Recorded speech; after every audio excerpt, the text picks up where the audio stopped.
Secretos Bíblicos. Presenta. La doctrina de la Trinidad es impuesta por el Estado. Sé que a muchos trinitarios esto les parecerá muy extraño. Algunos ya estarán negándolo con la cabeza, diciendo, esto no es posible. A lo largo de este estudio, veremos cómo la historia, una vez más, saca a la luz la falsa doctrina de la Trinidad. Antes de entrar de lleno en el estudio, quiero hacer un breve repaso de la evolución de la Trinidad a lo largo de los siglos. Que la doctrina de la Trinidad haya evolucionado a lo largo del tiempo, es suficiente prueba para decir con rotundidad que no es una enseñanza bíblica. Leamos 2 Timoteo 3, 16 y 17, toda escritura es inspirada por Dios y útil para enseñar, para reprender, para corregir, para instruir en justicia, a fin de que el hombre de Dios sea perfecto, equipado para toda buena obra. Si las escrituras son inspiradas de Dios y la Trinidad no aparece en la Biblia, significa que no viene de Dios. También podemos leer, 2 de Pedro 1, versículo 21, pues ninguna profecía fue dada jamás por un acto de voluntad humana, sino que hombres inspirados por el Espíritu Santo hablaron de parte de Dios. Empecemos. El primer obispo que utilizó la palabra Trinidad en el segundo siglo fue Teófilo de Antioquía. Dijo así, la Trinidad de Dios, el Padre, el Verbo y su sabiduría. El siguiente actor fue Tertuliano, siglo segundo y tercero, y dijo, que Dios es una sustancia que consiste en tres personas. Con todo, eso no significa que pensaba en tres personas coiguales y coeternas. Tertuliano habló de la Trinidad.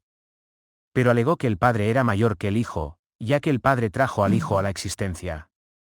Alejandro de Alejandría. Siglo tercero y cuarto. Alejandro fue famoso por oponerse al arrianismo.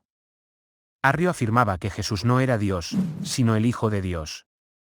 Después encontramos a Atanasio de Alejandría, sucesor de Alejandro. Se convirtió en defensor a ultranza del símbolo niceno, y enemigo acérrimo de los arrianos. Estos dos estuvieron presentes en el concilio de Nicea, Alejandro como obispo y Atanasio como diácono. En este concilio se debatió sobre si Cristo era Dios al igual que el Padre. Pero no se dijo nada sobre el Espíritu Santo. De aquí salió el Tratado de Nicea, que afirmaba que Cristo era Dios al igual que el Padre era Dios. Para llegar al dogma de la Trinidad, debemos viajar hasta el concilio de Constantinopla, al año 381. Pero hagamos un breve repaso. Tras la celebración en 325 después de Cristo del concilio de Nicea, en el que se condenó como herético el arrianismo, doctrina que negaba que Jesucristo era Dios, sino el Hijo de Dios, el arrianismo resurgió con fuerza en la propia Constantinopla gracias al apoyo de su obispo, Eusebio de Nicomedia, quien logró convencer a los sucesores del emperador Constantino, para que apoyaran el arrianismo y rechazaran la línea ortodoxa aprobada en Nicea, y sustituyeran a los obispos nicenos por obispos arrianos en las sedes episcopales de Oriente. Esta situación era la que se encontró Teodosio I cuando, en el año 379, subió al trono del Imperio Romano de Oriente, más tarde será emperador también del Occidente. Pero un año antes del concilio, Teodosio firmó un edicto llamado de Tesalónica y conocido como Cunctos Populos. Está fechado el 27 de febrero del 380 después de Cristo. Y prescribe textualmente: deseamos que todos los pueblos regidos por nuestra imperial clemencia profesen la fe que creemos ha sido transmitida por el divino apóstol Pedro, mantenida en su forma tradicional hasta el presente día, fe que profesan igualmente el pontífice Dámaso y el obispo Pedro de Alejandría, varón de apostólica santidad, esto es, que según la enseñanza evangélica y disciplina apostólica, debemos creer en una deidad, la Santa Trinidad del Padre, del Hijo y el Espíritu Santo, adorados en su igual majestad.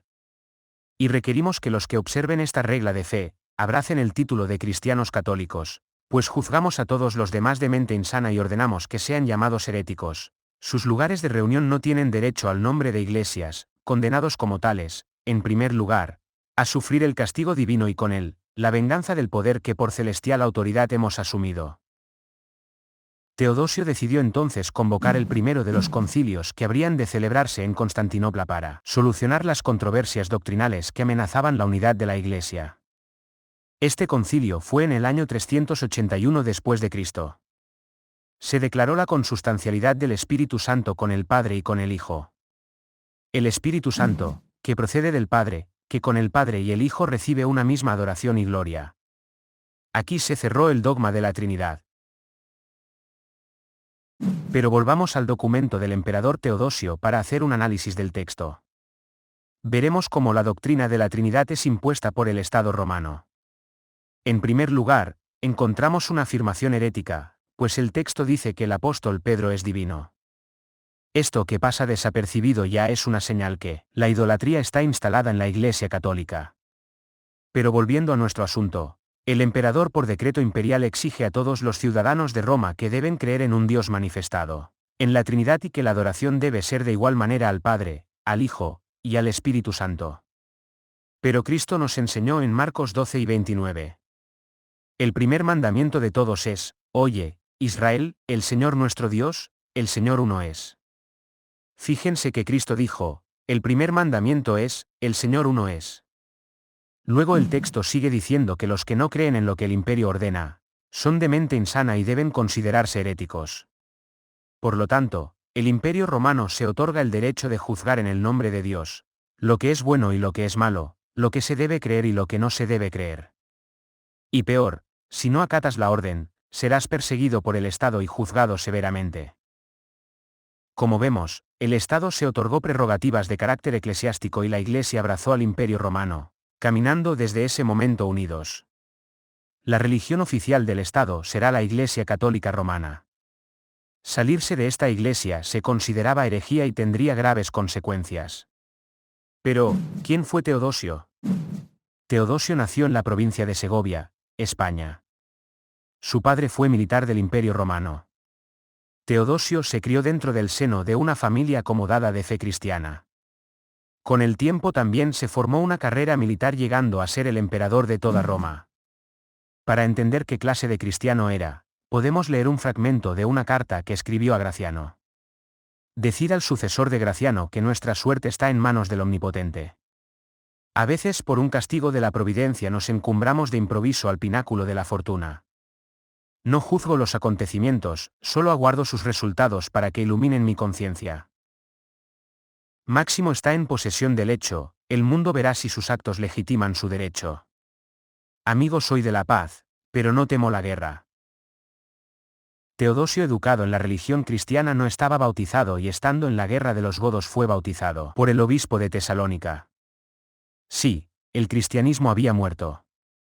Ahora resulta que los cristianos de la nueva fe podían ir a la guerra.